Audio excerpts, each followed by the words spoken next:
नमस्कार। मैं इस वक्त जाखादार एक कुआंसी चक्राता के बीच में एक जगह है जहाँ पर ये एक हैस्को बाग है जिसको बनाया है महाबल सिंह नेगी जी। ये ग्राम समोग से हैं और हम आज इनके बाग को देखने आए हैं। हमने बहुत सुना है इनके बाग के बारे में। इन्होंने बहुत ही ज़बरदस्त काम कर रखा है। यहाँ पूरे जौनसार बावर में इनका नाम है, काफ़ी बाहर भी जानते हैं इनको।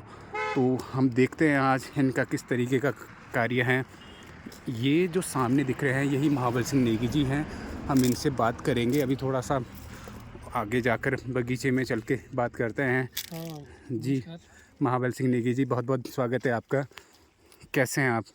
ठीक है। आप कैसे हम हैं? सबसे पहले तो बधाई देते हैं, आपने इतना अच्छा कार्य कर रखा है। मन खुश हो जाता है यहाँ देखकर। तो हम आपसे कुछ इसके बारे में जानना चाहेंगे। कैसे शुरू करा आपने ये सब और इतना सब कुछ कैसे बदला है? देखिए, ये जो बागवानी की जो शुरुआत है, मैं सन 2002 में हिमाचल रोडू जब गया था, तो मैं इसी काम को सीखने के लिए वहाँ पे गया था और वहीं से मेरी बागवानी की शुरुआत हुई है। करीबन वहाँ पे जो है 8 से 10 साल का जो समय हमने सेब का जो वहाँ पे काम किया है, तो वहीं से हमने शुरुआत की है। और उसके बाद हमने सोचा कि इस जिस तरीके से लोगों के बगीचे यहाँ पे बने हैं, हम भी अपने क्षेत्र में जो है अगर जो है मेहनत करें, तो हम क्यों नहीं अपने क्षेत्र में बगीचे शुरुआत करें। तो हमने ये महाबल सिंह शुरुआत। जी, आपने वहाँ पे सेब पे काम करा है या हर वैरायटी पे काम करा है? देखिए, मैंने वहाँ पे तो सेब का काम किया है, लेकिन मैंने जैसे आम है, अमरूद है, लीची है, इन चीज़ों के भी हमने जहाँ जहाँ पे ये इसकी नर्सरियाँ थी, जहाँ जहाँ इसके जो बगीचे थे, वहाँ पे जा करके जो है हमने अ, शुरुआत की है। Okay, okay. आपने जो पहला कार्य करा है वो सेब पर करा है, जो आपकी शुरुआत रही है। उसके बाद आपने ये आपकी रुचि रही होगी इस चीज़ में, तभी आपने इतना अच्छा कार्य कर रखा है। महाबल जी, एक चीज़ पूछनी थी थोड़ा-सा कि जैसे आपने अलग-अलग जितनी वैरायटी है, जी, जी। तो इस सब के लिए आदमी के अंदर अलग-अलग ज्ञान होना चाहिए, मतलब कुछ तो डिफरेंट होगा, है ना? क्योंकि अगर मुझे किस चीज़ की खेती करनी है तो मुझे उसके बारे में जानकारी होनी चाहिए। हाँ, देखिए, जिस तरीके से मैंने पहले सेब पे काम किया है, तो यहाँ के मैंने पहले सेब पे काम नहीं किया है, मैंने आम पे काम किया है। यहाँ पे जो आम का है, आम का हमारा 15 अगस्त के बाद जो है यहाँ का आम निकलता है। और उस समय हमारा जो करीबन मंडी का जो रेट होता है, वो पेटी या क्रेट के हिसाब से नहीं, हमारा जो है किलो के हिसाब से बिकता है। 85 रुपये से 130 रुपये किलो की बोली में ये आम बिकता है। ओ तो हमने पहले इस पे काम किया है। हालांकि सेब पे भी काम किया है, करीबन 1000 के करीबन पौधे सेब के भी लगाए। लेकिन हमने शुरुआत पहले एक बगीचा जो हमारा उधर है, जो अभी फ्रूटिंग में चल रहा है, और उसके बाद हमने इस बगीचे पे काम किया है। और यहाँ पे हमने जो अलग अलग जो है आप देख रहे हैं, जी, जैसे जी, यहाँ पे हाँ। सेब लगाया हमने। ये आपके यहाँ मुझे हर तरह की वैरायटी दिख रही है यहाँ पे ये पौधों की। जिसमें आगे दिख रहा है ये संतरा है, इसका ओके। भी इस बार जो हमने फल लिया है, बहुत बढ़िया क्वालिटी फ्रूट निकला है। और ये सेब हैं, ये सेब है, ये ये 111 है। की एक जो हमारी ये कीवी भी गैलरी, लगा है आपका। और ये कौन-सा है? ये आम है। ये आम है। हाँ, ये दशहरी में है। बाकी हमने जो यहाँ पे जो है आप देख सकते हैं, आप जो हमने ये गैलरी है यहाँ पे, इसके ऊपर हमने कीवी हाँ, ये के जो पौधे ऊपर लगाए हैं। तारें दिख रही है, ये सारी तारें कीवी के लिए लगाई गई ये हैं। कीवी के लिए, जी, क्योंकि जी, ये इन्होंने जो अपने हमारी। रास्ते का सही इस्तेमाल करा है हाँ। बेसिकली।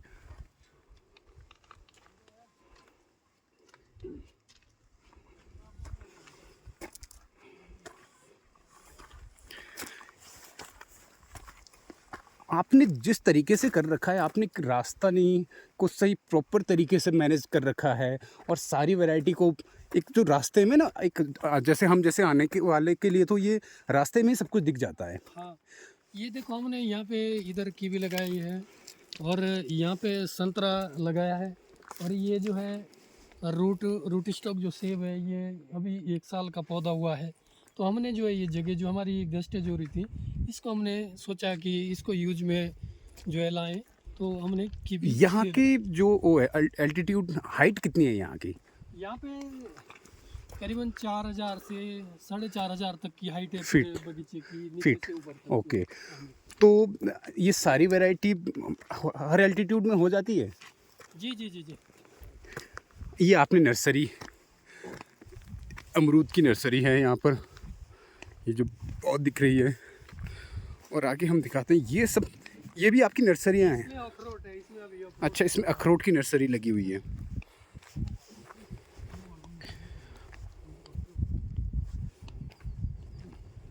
ये साथ ही साथ नर्सरी का काम भी करते हैं इसी में। और जितनी खाली जगह हैं, महाबल जी हमने सुना है कि आप इसमें, जैसे जब तक आपके पौधे फल नहीं दे रहे थे, आपने इसमें साग सब्जी का काम भी करा है। ये कुछ और दिखा रहे हैं महाबल सिंह नेगी जी, इनका हाउस। ये अजय चौहान है जो किसान बीमा कंपनी से हैं, और ये भी किसानों के लिए काम करते हैं। ये नर्सरी है। हाँ, जैसे कि आप बता रहे थे कि जब तक हमारे जो है प्लांट छोटे प्लांट होते हैं, तब तक हम जो है अपना जो आय के साधन है वो किस तरीके से पूरे करते हैं, कैसा अपना खर्चा निकालते हैं। तो ये जिस तरीके से आप यहाँ पे देख रहे हैं, जैसे ये नर्सरी है, तो इसको जो है हम नर्सरियों से भी जो है पैसा निकालते हैं। और आगे का जो बगीचा है, इसमें हम जो नकदी जो फसलें हैं, आप आगे मैं बता रहा हूँ आपको।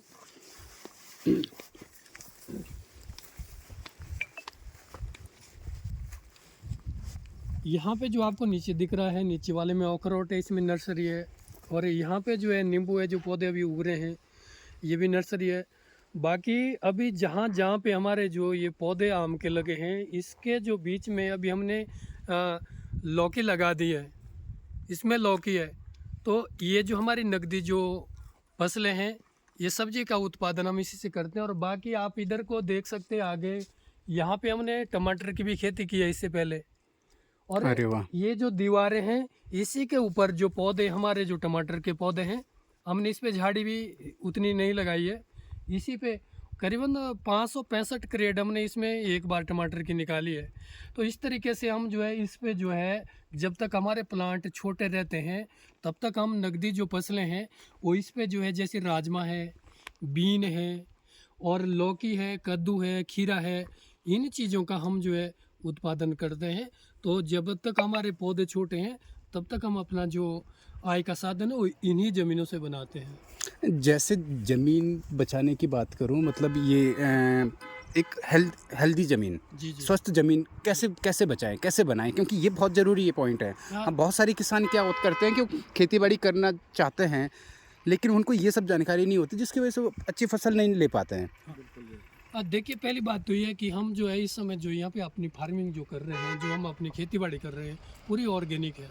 और बहुत इसमें बढ़िया, कोई भी बहुत ऐसा ही बढ़िया। हम जो है खाद का इस्तेमाल नहीं करते हैं कि जो है हम जिसे सोचे कि ये हाइब्रिड में ले जाना है। हम पूरा ऑर्गेनिक में करते हैं, और आगे भी इसको ऑर्गेनिक ही में करेंगे हम इसको।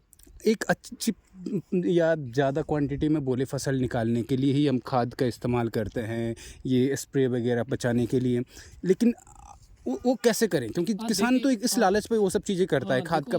जिस तरीके से जो है हम ज़्यादा उत्पादन लेने का जो प्रयास करते हैं, उसमें क्या होता है कि जब खाद को हम डालते हैं तो उससे ज़्यादा उत्पादन होता है, लेकिन मार्केट जो वैल्यू होती है उसमें उसके दाम नहीं मिल पाते हैं। बिल्कुल और सही जो बात, हमारी बिल्कुल ऑर्गेनिक जो फसलें हैं, उसके दाम जो मार्केट में बहुत अच्छी तरीके से बिल्कुल मिलते बिल्कुल हैं। अभी बहुत बहुत इसलिए हम डिमांड जो है। है हाँ जी। आगे भी चाहेंगे।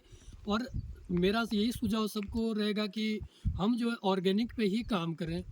ज़रूरी नहीं है कि हम उस दामों पे जाएं कि ज़्यादा फसलें निकलेगी, बिल्कुल बिल्कुल, लेकिन उससे जो है बहुत ज़्यादा गड़बड़ है। क्वांटिटी नहीं क्वालिटी जी, पे हाँ फोकस। बहुत बढ़िया, बिल्कुल। एक सवाल मेरा रहेगा नेगी जी से, पहले मैं अपना परिचय दे दूं। मेरा नाम अजय चौहान है और मैं एग्रीकल्चर इंश्योरेंस कंपनी में हूं, और मैं चक्राता कालसी देखता हूं, फील्ड सुपरवाइज़र हूं। तो नेगी जी, मेरा ये सवाल रहेगा आपसे कि सरकार ने योजना बनाई है, एक फसल बीमा योजना है, जी जी। आपने इंश्योरेंस कराया है क्या, इस बार कराया है? हाँ जी, हमने जो इंश्योरेंस है वो कराया है। और ये जो है चौहान जी, जब से हमने इंश्योरेंस जो करवाया है, उसमें हमने एक चीज़ देखी है, ऐसे इंश्योरेंस की ज़रूरत नहीं पड़नी चाहिए। क्योंकि फसलें, इंश्योरेंस तो तभी मिलेगा जब हमारी कोई फसलें ख़राब होती है, इसकी ज़रूरत नहीं पड़नी चाहिए। लेकिन कभी जो है आपदा हो जाती है, ओला दृष्टि हो जाती है, तो हमको जो है जो भी हमारी फसलें ख़राब होती है, जैसे फल है या हमारी जो नकदी फसलें हैं, तो उसमें जो बीमा जो कंपनी है उससे किसान कहीं ना कहीं मजबूत है, सुरक्षित है। सुरक्षित है। बिल्कुल, जी जी। नहीं तो अगर उसको बीमा भी नहीं मिलता है, फसल भी खराब हो जाती है, तो वो क्या कर लेगा। बिल्कुल। पलायन का सबसे बड़ा कारण तभी है जब आय के साधन नहीं है। बिल्कुल। अगर आय के साधन है तो कहीं ना कहीं जो है इसका जो बीमे का जो असर है वो किसानों के लिए यही है कि उनका अगर नुकसान होता है उसकी थोड़ी बहुत भरपाई बीमे से भी हो जाती महाबल सिंह जी, एक और सवाल पूछना था। जैसे आजकल चल रहा है कि हमारे जो हमारी पहले अपनी जो क्या बोलते हैं उसको, है। मोटा ट्रेडिशनल खेती होती थी, जी जी जी। है ना, उसको छोड़कर अब सब बागवानी की तरफ बढ़ रहे हैं, है ना, उस पे भी लोग पेड़ पौधे लगा रहे हैं। उसमें मेरा एक सवाल ये है कि ऐसा तो नहीं होगा कहीं कि हम अपनी पुरानी खेती बाड़ी भी छोड़ दें और क्या कहें, हम नए उसमें भी क्या कहें सक्सेस ना हो पाए।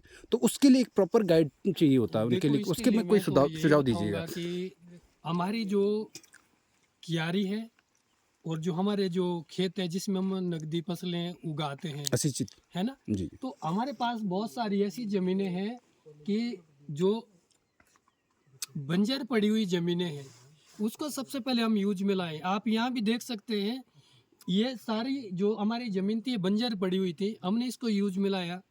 लेकिन हमने अभी भी जो अपनी जो क्यारी है उसमें पौधा नहीं लगाया, खेतों में पौधा नहीं लगाया, तो कहीं ना कहीं जो है आगे अनाज की जो हम उगाते हैं अगर सारे में हम बागवानी करेंगे तो उसमें दिक्कत आ सकती है। अच्छा, तो चलो। मेरा कहना तो यही रहेगा कि इन पे भी, और ख़ास करके आपने देखा होगा जो पेड़ पौधे हमारे वो जो है पूरे बंजर एरिया में जो देख सकते हैं आप, जो जंगल बने वो कोई खेतों में नहीं है। बिल्कुल बिल्कुल, जी जी। तो ये बहुत ज़रूरी है कि हम इन चीज़ों को यूज में लाएं, मेहनत ज़रूर है इसमें। एक और सवाल है महाबल सिंह जी, अगर जैसे अभी बहुत सारे की ज़मीनें ऐसी हो रखी है और इन्फेक्टेड हो रखी है उससे, या दवाइयों से, या अगर उस खेती को दोबारा रिवाइव करें, उसको अच्छे से जैविक जीवित करें, तो कैसे करें वो? उसमें देखो जिस तरीके से जो है पहले खादों का जो उपयोग किया होगा जिन्होंने ज़्यादा से ज़्यादा, उन खादों को वो ना डालें और ऑर्गेनिक जो खादें हैं, जो गोबर है अपना, उसको शुरू कर दें तो धीरे धीरे से ज़मीन जो है फिर अपने उसमें आ जाएगी। हाँ, मेरा सवाल था एक नेगी जी से। अभी मैं इनके बगीचे में आया हूँ, आज ये देखा भी जा बाकी रहा वहाँ है। फल भी है, मैं वहाँ मेरा पे आपसे ये सवाल है कि जो इंश्योरेंस कंपनी है, बीमे का जो फ़ायदा है, आप कब से इंश्योरेंस करा रहे हो और आपको कुछ प्रॉफिट हुआ है? इंश्योरेंस क्लेम के द्वारा कुछ दिया गया है, आपको मिला है कभी बीमा, या डूबा तो है। आप या डूबा है, आप इसके बारे में थोड़ा जानकारी दें। देखिए, जब से हमारे जो बगीचे हैं, जब से ये फ्रूटिंग में आए हैं, तब से हमने बीमा करवाया है। और आज तक जब भी बीमा करवाया, कभी हमारा बीमा ऐसा नहीं हुआ कि बीमा नहीं आया है, ऐसा कभी नहीं हुआ है। नहीं, वो एक सुरक्षा है, मतलब। हाँ, हाँ, सुरक्षा चलो का ऐसे। है। मतलब हाँ, आपको मिला है बीमा। आप संतुष्ट भी हैं। जी जी। चलो अभी थोड़ा सा आगे जाके देखते हैं, इनके यहाँ फल भी लगे हुए हैं कुछ पौधों में, बहुत सुंदर जगह बना रखी है। यहाँ पे बगीचे की जो सबसे अच्छी खासियत है वो ये है कि इन्होंने प्रॉपर मैनेजमेंट कर रखा है। ये एक सबसे अच्छी चीज़ है, सीखने वाली चीज़ जो है कि आप जब भी कोई काम करो, अगर इस तरीके से प्रॉपर मैनेजमेंट से करते हैं तो एक बहुत अच्छा रिस्पांस मिलेगा। ये देखिए, एक छोटा सा पौधा है यहाँ पे अमरूद का, और इस पर भी फल लगे हुए हैं बढ़िया से। वाह, ये कौन सा अमरूद का पौधा है? ये टिश्यू वैरायटी है। टिश्यू वैरायटी टिश्यू है। ओ वैरायटी है। अच्छा, ये आपने टिश्यू कल्चर जो एक होता है, जो हमारे लैब में तैयार होता है पौधा, आपने वो भी यहाँ पे उगाया है। बहुत सुंदर कार्य यहाँ पर। संतरा भी लगा है, और ये मौसमी देखिए, आज सुबह सुबह हमें ऑर्गेनिक मौसमी खाने के लिए मिल गई है। और चौहान जी, मैं एक चीज़ और बता रहा हूँ, ये देखो, ये इधर आओ, ये जो गजियादास है, इन्होंने जो है इस बार जो है कितने पौधे लगाए आपने? 150 पौधे लगाए। 150 पौधे इन्होंने जो है आम के वहाँ पे लगाए। और यहाँ पे ये जब भी आते हैं, कहाँ पे? यहीं पे इनका बगीचा है। अच्छा अच्छा, आपके गांव से ही? हाँ, यहीं पे है, जाकादार में। ये तो ये जो है यहाँ पे जब भी ये काम सीखने के लिए बगीचे में आते हैं तो एक तो अपना रोजगार भी मिल जाता है, दूसरी यहीं से ये कह रहे हैं कि हम जो है साथ में इसको सीख रहे हैं कि भाई आगे हम भी अपना बगीचा डेवलप किस तरीके से करें। चलो ये बहुत ठीक अच्छी है। बात है, और ये बहुत इन्होंने अच्छी चीज़ आनंद है। भाई साहब ने भी जो भी बगीचे बना रहे हैं ये भी कोशिश करते रहते हैं, बार बार यहाँ आते रहते हैं कि भाई हाँ, तो हम ज्ञान थोड़ा कम ही ज्ञान हम मावल भाई से पूछते हाँ हैं। नेगी जी के मार्गदर्शन में और हमारी काफी जो लोग बहुत बहुत बढ़िया, हम जो बहुत ही यहाँ बढ़िया। पे अपना जो ये क्षेत्र है इसको जो है फल पट्टी में जो बदलने का एक मिशन है, जो उद्देश्य है, इसके लिए हम यही चाहते हैं कि जो बीमा कंपनी है और भी जितनी भी संस्थाएं हैं, जो कोई एग्रीकल्चर है, हॉर्टिकल्चर है, सब लोग इन पे सहयोग करें ताकि हमारा पलायन भी रुके और यहाँ पे आय के जो साधन है वो हमारे यहीं पे बन जाए। हमको एक दूसरे से कंधे मिलाने की जरूरत महाबल सिंह जी, साझे लास्ट करते सवाल पूछना था। जी। अगर कोई भी आदमी जब शुरू में बागवानी में जाना चाहता है तो उसके लिए प्रॉपर गाइड चाहिए, जी जी है ना? क्योंकि एक जो मुझे लगता है कि हाँ, कि बच्चे की भी अगर पहले परवरिश अच्छी नहीं होती है तो जी, जी। बड़े होकर उसको कहीं बीमारियों में कन्वर्ट हो जाता है वो, है ना? तो उसके लिए कुछ ऐसे जानकारी दीजिए कि हम छोटे शब्दों में कि एक बहुत ही अच्छी एक मिल जाए जानकारी, जो भी आगे बागवानी में जाना चाहता है या करना चाहता है। देखो, बागवानी में अगर कोई जाना चाहता है, सबसे पहले तो उसको जो है बिना नॉलेज के, बिना जानकारी का कोई काम नहीं करना चाहिए, अपने विवेक से नहीं करना चाहिए। कोई एक्सपर्ट है, आप किसी के मार्गदर्शन में काम करें। और मेन चीज़ ये है, जहाँ भी आप बगीचा बनाएं, सबसे पहले पानी की वहाँ पे व्यवस्था जरूर कर लें। पानी जी। हाँ, और सरकार से भी मेरा यही कहना है कि मेन जो है, किसान अपना जो आगे का कार्य हो तभी कर पाएगा, चाहे वो नगदी फसलें हैं चाहे बागवानी है। हम और चीज़ कर सकते हैं, लेकिन जैसे टैंक बनाना है या लाइन लाना है, वो हमारे पास इतना पैसा होता ही नहीं है। उसके लिए जो है सरकार कोशिश करें कि ये चीज़ें जो है अगर हमें मिल जाती है तो इससे जो है हमारे बाग बगीचे नगदी फसलें हैं तो फिर जो है हम अच्छे तरीके से उगा सकते हैं। बहुत मेन बढ़िया। ये है। बहुत बहुत धन्यवाद आप सभी का, शुक्रिया। धन्यवाद, आप सबका धन्यवाद, बहुत बहुत।